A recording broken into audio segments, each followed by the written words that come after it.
नमस्कार nation one में आप सभी का बहुत स्वागत है। हमारे साथ आज जुड़ी हैं उत्तराखंड की शान। जी हाँ, हमारे साथ जुड़ी हैं प्रतिभा थपलियाल, जिन्होंने नेशनल बॉडी बिल्डिंग चैंपियनशिप में स्वर्ण पदक यानी कि गोल्ड मेडल हासिल किया है। बहुत बहुत स्वागत प्रतिभा जी आपका नेशन वन में। Thank you so much.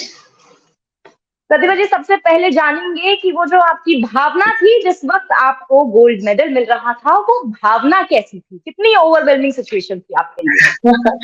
वो एक्चुअली मेरे लिए बहुत ज्यादा गौरवान्वित पल था, क्योंकि उस गोल्ड जी मेडल के लिए मैंने बहुत मेहनत करी थी और अपने हाँ, लिए, फैमिली के लिए और उत्तराखंड के लिए।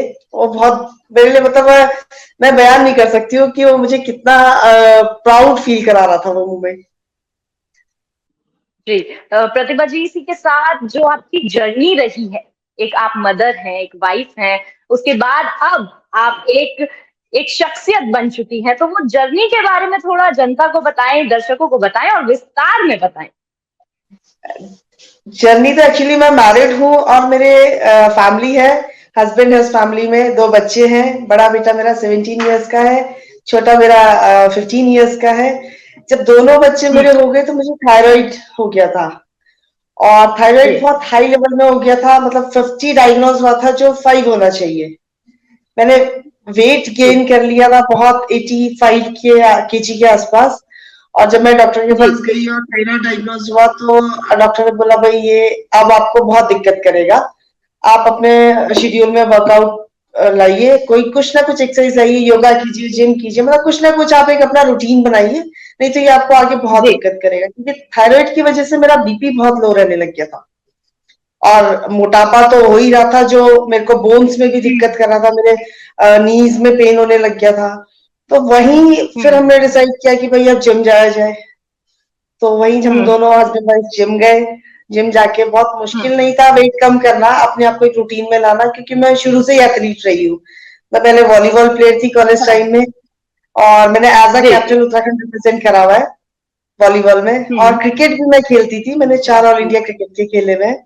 तो कम बैक करने में मुश्किल नहीं हुई, वापस नॉर्मल हम्म हो गई, मैं फिट हो गई।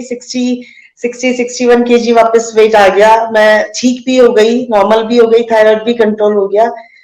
फिर वेट ट्रेनिंग जिम में जब करने लगी, कार्डियक एक्सरसाइज वेट ट्रेनिंग जब, तो वेट ट्रेनिंग के लिए एक थोड़ा सा जुनून होता है ना, कि अब इससे और ज्यादा वेट उठाना, अब इससे और ज्यादा वेट उठाना। तो वेट ट्रेनिंग करते करते मेरी मसल्स रिस्पॉन्ड करने लग गई।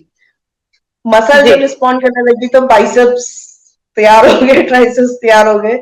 हस्बैंड ने कहा कि भाई हम्म तुम्हारा गर्ल्स का इतनी जल्दी मसल रिस्पॉन्ड नहीं करता है, और तुम्हारा मसल हम्म रिस्पॉन्ड कर रहा है, तो तुम चाहो तो बॉडी बिल्डिंग कर सकती हो।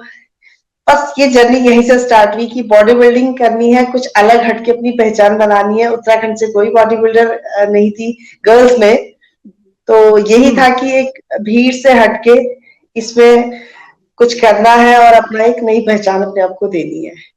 इसी के साथ प्रतिभा जी, ये भी जानते हैं कि आपको जो सपोर्ट मिला, वो ये आप बता चुकी हैं कि आपके हस्बैंड ने काफी सपोर्ट किया और बच्चों ने भी काफी सपोर्ट किया, लेकिन जैसा कि हम जानते हैं इंडिया में इन लॉज और जो हमारे पेरेंट्स होते हैं वो थोड़ा मुश्किल मानते हैं इस चीज को कि लड़कियां बॉडी बिल्डिंग में जाएं, और वो भी शादी के बाद और वो भी बच्चे होने के बाद। तो इस पे क्या रहा सपोर्ट आपका फैमिली की तरफ से?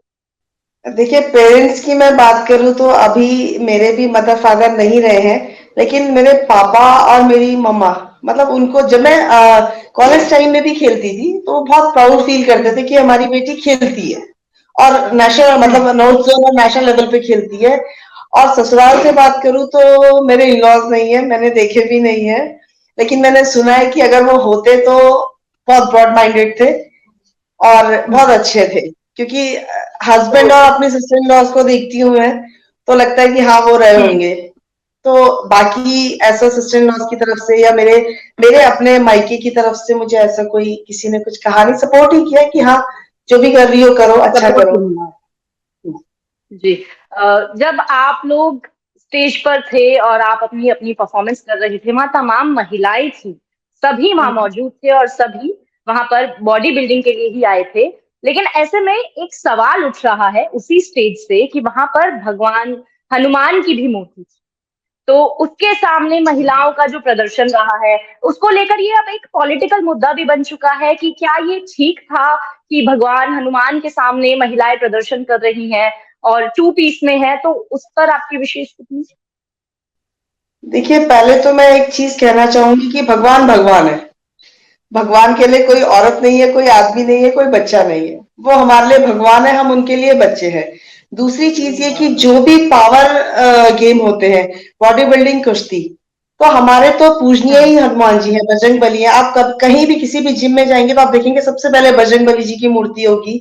किसी भी कुश्ती में जाएंगे तो आप देखेंगे सबसे पहले बजरंग बली जी को पूजा जाता है, गणेश जी के बाद बजरंग बली जी को पूजा जाता है। तो ये एक हम्म। पॉलिटिकल मुद्दा था जिसमें हम एथलीट्स को बहुत, मतलब हम लोगों को बहुत दुख हुआ है कि आप अपने पॉलिटिक्स में एथलीट को हम्म। क्यों घसीटते हो। भाई जी। हम लोग बहुत मेहनत करते हैं, बॉडी बिल्डिंग बहुत टफ गेम है। मतलब 4 महीने जी। हम इतना हार्ड वर्क करते हैं, इतनी डाइट करते हैं कि बहुत मुश्किल है, कोई जल्दी से हार मान जाएगा। और तब जाके हम कहीं सिल्वर, कहीं ब्रॉन्ज, कहीं गोल्ड मेडल लेके आते हैं। और उसमें तुम अपनी राजनीति में एथलीट, खेल और खिलाड़ी को घसीट रहे हो, तो ये गलत बात है। मतलब पर्सनली मैं कहूँ तो ये मुझे तो बहुत दुख हुआ कि भाई एथलीट को इसमें मत डालिए प्लीज। आपको राजनीति करनी है, आप अपनी राजनीति करिए, बट एथलीट को मत जी। घसीटिए। क्योंकि बजरंग बली जी ही हमारे मेन वो हैं, हर काम को शुरू करने से पहले उन्हीं को पूजा जाता है। जी, बिल्कुल। तो जैसा कि प्रतिभा जी, आप नेशनल्स में तो अपना जलवा दिखा ही चुकी हैं, तो अब क्या इंटरनेशनल्स का रुख करने का कुछ विचार है? बिल्कुल, अभी मुझे एशिया खेलना है, बट अभी थोड़ा सा फंडिंग का इशू है। मेरे को कोई जी। सरकार से या कोई भी प्राइवेट, क्योंकि ये बहुत महंगा स्पोर्ट है, इसमें आपको पैसा बहुत लगता है। तो वही है कि कहीं से अगर फंडिंग का मैं व्यवस्था करनी है मुझे, और मुझे आगे एशिया खेलना है, एशिया के भी आगे मुझे वर्ल्ड खेलना है। जी, आप हमारे चैनल के माध्यम से आप ये दरख्वास्त भी कर सकती हैं सरकार से, अगर आप करना चाहें तो। बिल्कुल, मतलब मैं सरकार से तो यही कहूंगी, मेरे लिए ही नहीं, सारे खिलाड़ियों के लिए, या जो बेटियां आगे बढ़ना चाहती हैं, जो फाइनेंस की वजह से पीछे हो जाती हैं। मतलब कहीं ना कहीं आपको जी। फाइनेंशियली प्रॉब्लम होती है, और एक खिलाड़ी की जो भी एक टैलेंट है वो दब जाता है, उभर के नहीं आ पाता है। तो सरकार कहीं ना कहीं इसमें कोई कदम उठाए और खिलाड़ियों के लिए हुँ। कुछ ना कुछ स्पोर्ट्स कोटा अलग से दे। जी। प्रतिभा जी, फैमिली और बॉडी बिल्डिंग दोनों को मैनेज करने में आपने परेशानियाँ क्या-क्या झेली? मतलब क्या-क्या ऐसी तकलीफ़ें थी जब आपका मनोबल कहीं न कहीं डगमगाया कि शायद रुक जाना चाहिए, या ऐसी कुछ परेशानियाँ आई? नहीं, फैमिली को लेके नहीं आई, क्योंकि देखिए मुझे एक गोल तक पहुंचना था। मैंने अपने लिए एक गोल निश्चय कर लिया था और मुझे वहां तक पहुंचना था, तो मैं अपनी तरफ से अपना 100% दे रही थी। साथ ही साथ मेरे हस्बैंड और बच्चे मुझे बहुत कोऑपरेट कर रहे थे, जो मेरे लिए एक हौसला बन गए थे कि नहीं, ये सब मुझे सपोर्ट कर रहे हैं, तो मुझे आगे जाना ही जाना है। जहां बच्चों ने बहुत कॉम्प्रोमाइज किया, क्योंकि बच्चे भी जी। बहुत बड़े भी नहीं है, बहुत छोटे भी नहीं है, उस स्टेज पे जहां उनको मेरी जरूरत है, बट वो इतने एग्ज़ैक्टली। समझदार हैं दोनों कि उन्होंने मुझे पूरा कोऑपरेट किया। तो फैमिली से मतलब बच्चों ने भी और हस्बैंड का भी सपोर्ट रहा, इसीलिए आपके अंदर एक इच्छा वो जो थी कि मुझे जीतना है, स्वर्ण पदक लाना है, वो रही, मेंटेन रही। बिल्कुल। तो प्रतिभा थपलियाल क्या सलाह देंगी उन लड़कियों को, उन महिलाओं को, या उन लड़कों को भी जो इस फील्ड में आना चाहते हैं और ये खिताब हासिल करने की इच्छा रखते हैं? बिल्कुल, सभी के लिए मेरा यही संदेश है कि यही फील्ड नहीं, किसी भी फील्ड में हुँ। जाइए आप, आपको डेडिकेशन, डिसिप्लिन और एक आपके अंदर एक दृढ़ निश्चय और एक जुनून होना चाहिए किसी भी चीज को पाने के लिए। तो मुझे लगता है कि मेहनत कहीं खराब नहीं जाती है, क्योंकि जिस एज में मैं अपनी बात करूं तो जहां पे लेडीज बिल्कुल हार मान जाती है कि बस अब हम 40 क्रॉस हो गए हैं और अब हम बूढ़े हो गए, अब हुँ। क्या करना है, बच्चे भी थोड़े थोड़े बड़े हो गए हैं और अब बस घर देखना ही देखना। तो जब मैं कर सकती हूँ तो यंगस्टर्स में तो बहुत एनर्जी है, बहुत जज्बा होता है। मतलब जस्ट एक एक क्रेज होता है कोई भी चीज करने का, तो उसके लिए एक बिल्कुल जुनून, एक डिसिप्लिन, डेडिकेशन रखें और कामयाबी मिलेगी मिलेगी। जी, और एक और चीज़ जो आप बताएँ हमें कि इस आपकी जर्नी में जो समाज है, सोसाइटी है, उसकी तरफ से क्या रोल रहा? तंज मिले कुछ? बिल्कुल मिले, और हमने सुने और अनसुने करे, क्योंकि जो बहुत जी। ज़रूरी था वो मुझे घर का सपोर्ट था और परिवार का सपोर्ट था। तो सुने हुँ, हैं मैंने, लेकिन कहते हैं ना, एक कान से सुनो दूसरे कान से निकाल दो, क्योंकि आपको तो एक गोल हुँ, को हासिल करना है, आपको एक जीत तक पहुंचना है, तो वो उस चीज को मैंने बिल्कुल साइड में रखा, उसको कोई तूल ही नहीं दिया। बाकी देखिए, जी। समाज तो आपके किस अच्छे में तरह भी की देंगे, आपको बातें बुरे में भी। आपको सुनने में आई? किस तरह की वही बातें कि सोसाइटी में आपसे चली? अब इस एज में इतना वेट उठा रही है, जैसे जिम में मैं वेट ट्रेनिंग बहुत अच्छी करती हूँ, तो इतना वेट उठा रही है, 2 बच्चों हुँ, की माँ है, माँ बन के रहे, या अब क्या ज़रूरत है हुँ, ये कुछ करने की, तो ये कहीं न कहीं आपको सुनाई दे जाता है, जो भी जी। मैसेज देता है। जबकि मेरे नेबर्स बहुत अच्छे हैं, मेरे नेबर्स में तो बुजुर्ग भी हैं, मुझसे बड़े ही हैं सारे, उन्होंने तो बहुत सपोर्ट किया। सपोर्ट मतलब, अगर मैं फोर्थ जब मैं फर्स्ट टाइम में 4th प्लेस लाई थी, तो उन्होंने, जो बिल्कुल बुजुर्ग हैं, उन्होंने ही कहा प्राउड ऑफ यू। तो अच्छा लगा, बट सुनने को मिलता है और आपको पता भी चल जाता है कौन आपके बारे में क्या कह रहा है। लेकिन अगर जी। आपका निश्चय दृढ़ है, तो हुँ। आपको कोई नहीं रोक सकता। तो कुल मिला के आपका यूँ जीतना उन लोगों के मुँह पर भी एक करारा तमाचा है जो आपकी काबिलियत पर शक कर रहे थे और आपकी पीठ पीछे आपकी ब एक तरीके से आपको डिमोटिवेट करने की कोशिश कर रहे थे। बिल्कुल, बिल्कुल, बिल्कुल, ये उन्हीं के मुँह पे करारा तमाचा है। मैंने जी। मैंने तो साबित कर दिया, यानी उनके मुँह पे तमाचा है।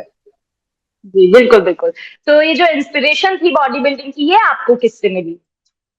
ये एक्चुअली मैंने कहा ना कि मतलब मसल्स रिस्पॉन्ड करने लगी, और एथलीट में पहले से थी, तो वो हस्बैंड को पता था। एक्चुअली हस्बैंड ने कभी किसी का कोई भी काम करने से रोका ही नहीं। मतलब मैंने जब भी कुछ किया होगा, तो उन्होंने मुझे अप्रिशिएट ही किया कि करो। जी। तो उन्होंने, मतलब मैं सच बताऊं तो वो ही है जिनके कारण मैं यहाँ पे हूँ, क्योंकि आप कोई भी चीज करोगे तो आपको घर का सपोर्ट बहुत जरूरी है, अदरवाइज आप कुछ टाइम बाद बहुत थक ज़रूरी। जाओगे, वापस छोड़ हुँ। दोगे कि यार नहीं मैनेज हो पा रहा है। लेकिन उनका मुझ पर विश्वास था बहुत ज्यादा, कि हाँ ये कर लेगी, बस मैंने उस विश्वास को बनाए रखा और मैं कर गई आप काम। कर गई। जी, बिल्कुल। बहुत ही आपको शुभकामनाएँ। आपने उत्तराखंड का नाम रोशन किया और उम्मीद है कि अब आप आगे जाके भारत का भी नाम रोशन करें। प्रतिभा जी, जी, जुड़ने के लिए बहुत-बहुत थैंक यू सो मच।